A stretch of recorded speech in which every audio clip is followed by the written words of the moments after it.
సద్గుణశీలుడా నీవే పూజ్యుడవు, స్తుతి ఆరాధనకు నీవే అర్హుడవు.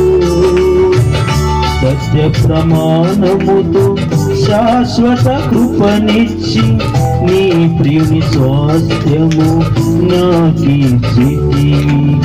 స్తుతి ఆరాధనకు నీవే అర్హుడవు.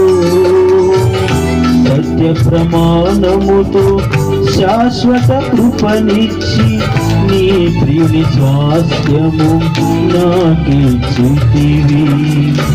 యేసయ్యా నీ సంకల్పమే ఇది నాపై నీకున్న అనురాగమే. యేసయ్యా నీ సంకల్పమే ఇది నాపై నీకున్న అనురాగమే.